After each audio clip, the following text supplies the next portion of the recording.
রাধা, ঋষি অষ্টবক্রের ক্রোধের কথা শুনে তুমি ভয় পাওনি তো? যখন তুমি আমার সাথে আছো তখন আমার ভয় কেন লাগবে? ব্যাস, সবসময় এইভাবেই হাসতে থাকো রাধা, আর কখনো কারোর জন্য এই হাসি কম করো না। এই যে হাসি, এটাই তো মানুষের আসল সৌন্দর্য। কখনো জীবনে কারোর জন্য বদলাবে না, কারণ তুমি সংসারে কখনো কারোর জন্য নিজেকে বদলে ফেললে তুমি তুমিই থাকবে না, অন্য কেউ হয়ে যাবে। আর এটা অনুচিত। সবসময় তুমি হয়ে থেকো, আর সবসময় নিজের মুখে এই হাসিটা রেখো, ঠিক আছে? হ্যাঁ কৃষ্ণ, আমি সর্বদা এরকমই থাকবো। আমি সর্বদা রাধাই থাকবো।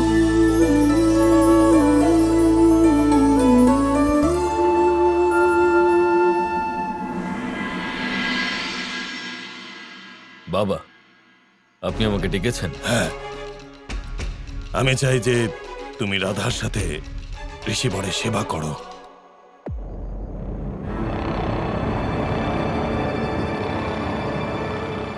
এরকম সুযোগ জীবনে খুব কম আসে। কিন্তু এটা আমার জন্য ক্ষতিকারক হতে পারে বাবা। কেন? একবার দেখুন রাধাকে, কি অদ্ভুত হাসি লেগে রয়েছে ওর মুখে। কোনো কারণ ছাড়াই এমনি শুধু হেসেই যাচ্ছে। ঋষি অষ্টবক্রর এইসব পছন্দ নয় বাবা। তাই যদি রাধাকে ঋষি অষ্টবক্রর জন্য কোনো কাজ করতে হয়, তাহলে ওকে গম্ভীর থাকতে হবে, নয়তো রাধার সঙ্গে সঙ্গে আমিও অভিশপ্ত হতে পারি। তোমার কথার তাৎপর্য আমি বুঝতে পেরেছি। রাধা, হ্যাঁ বাবা। দেখো, আমি এবার যেটা বলবো সেটা মন দিয়ে শোনো। তোমাকে তোমার নিজের ব্যক্তিত্ব থেকে আলাদা হয়ে আচরণ করতে হবে, আর তোমার এই অকারণে হাসার কোনো দরকার নেই। ঋষিমশায়ের সেবা তোমাকে ধীর আর গম্ভীর হয়ে করতে হবে। কিন্তু বাবা, আমি যা বলেছি তোমার ভালোর জন্যই বলেছি।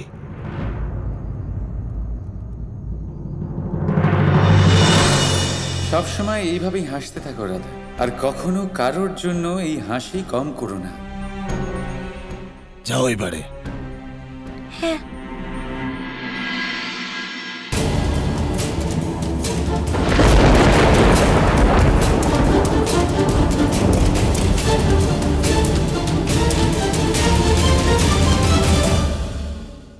রাধা রাধা। সুকা, একদিকে কৃষ্ণ বলেছে যাই হয়ে যাক নিজের মুখ থেকে হাসি হারিয়ে ফেলো না, আর অন্যদিকে ওরা বলছে যে গম্ভীর থাকো, না হলে ঋষিবর ক্রুদ্ধ হয়ে আমায় অভিশাপ দেবেন। এবারে তুমি বলো সুকা, আমি কি করব? আমি তো কিছুই বুঝতে পারছি না। বুদ্ধি ভ্রষ্ট হয়ে গেছে তোমার। রাধাকে অষ্টবক্রর ক্রোধের ব্যাপারে সতর্ক করছো তুমি, ওকে হাসতে বারণ করছো কেন? শান্ত শান্ত হও মা, আর এই বিষয়ের গভীরে গিয়ে বোঝার চেষ্টা করো।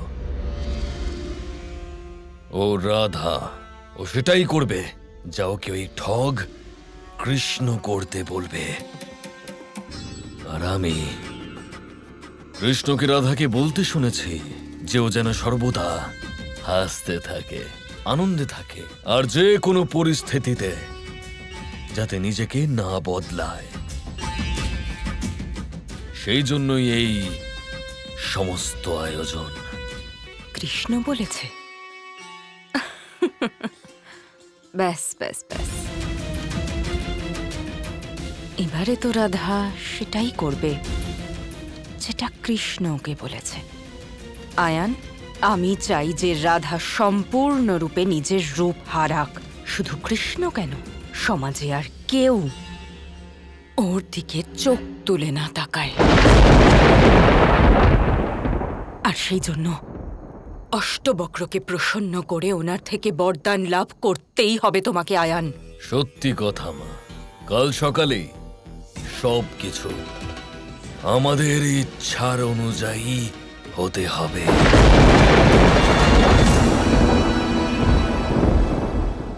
কৃষ্ণটাও না, কি জানে কোথায়, কি জানে আমায় বাকি কাহিনী কখন শোনাবে। ভীষণ নিষ্ঠুর ওই কৃষ্ণ, সব সময় আমায় নিজের কথা দিয়ে ভুলিয়ে রাখে। তুমি বলো সুকা, আমি কি করব? সুকা, এবারে তোমার কি হলো? তুমি কেন মৌন হয়ে বসে আছো?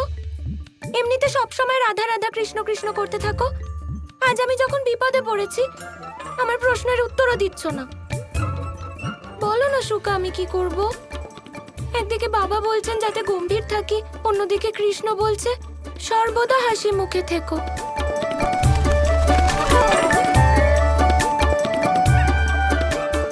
এ কি সুকা, তুমি তো পালিয়ে গেলে। আমি তোমার বন্ধু হই না? এখানে তোমার বন্ধুর কাছে এসো। না রাধা, তুমি আমার বন্ধু নও। তাই নাকি?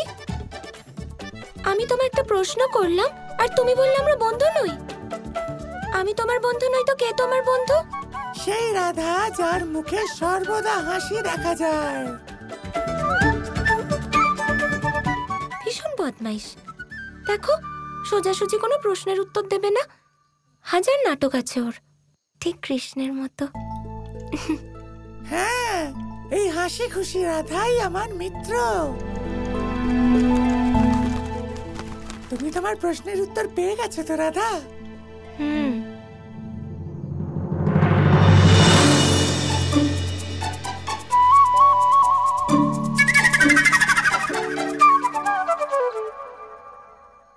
কানাই, তুমি এখানে শোয়ার ব্যবস্থা করছো? ওখানে ওই আয়ান আর জটিলা কাকি রাধাকে অভিশপ্ত করবার ষড়যন্ত্র করছে।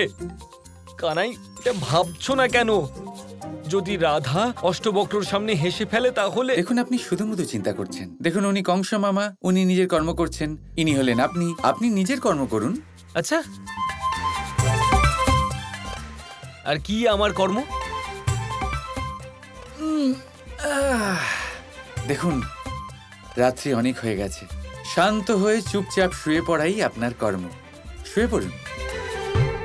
আজ্ঞে না, আমার কর্ম হচ্ছে আমি তোমাকে রাজি করাবো রাধাকে গিয়ে বোঝানোর জন্য, যাতে তুমি রাধাকে সঠিক পথে নিয়ে আসো, ওকে অভিশপ্ত হওয়া থেকে বাঁচাতে পারো। কানাই, এবারে তুমি বলো যে তুমি আমার কথা শুনবে। এই নিন, আপনিও এখানে শুয়ে পড়ুন। না, আরে ওটা আপনার মাথার বালিশ ছিল। আগে তুমি বলো যে তুমি এই রকম করবে, নয়তো আমি...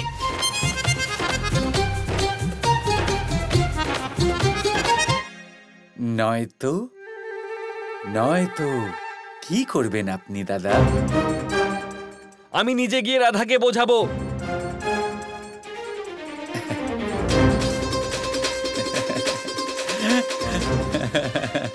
তুমি হাসছো, এতে হাসার... আচ্ছা, তাহলে তুমি মনে করো যে রাধাকে শুধুমাত্র তুমি বোঝাতে পারবে, আর কেউ নয়? আমি কিছু বলিনি। আচ্ছা। আরে দাদা শুনুন, এইবারে তুমি দেখো আমি কিভাবে রাধাকে বোঝাই, শুধু দেখো তুমি।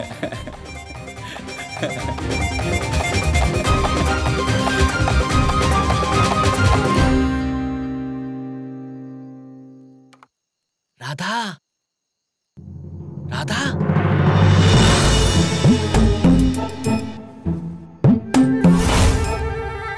দাদা, এত রাতে আপনি এখানে? কি হয়েছে? হ্যাঁ রাধা, তুমি এক্ষুনি বাইরে এসো, আমায় তোমায় কিছু বলতে হবে।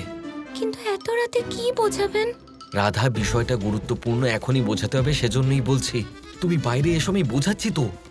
আচ্ছা ঠিক আছে, আমি আসছি। হ্যাঁ, এসো। আজ তো আমি রাধাকে বুঝিয়েই ছাড়বো। কানে নিজেকে ভাবে কি রাধাকে শুধু ওই বোঝাতে পারে, আমি নয়। আজ আমি রাধাকে এমন বোঝাবো যে কানাইও বুঝতে পারবে যে দাদার থেকে ভালো আর কেউ বোঝায়।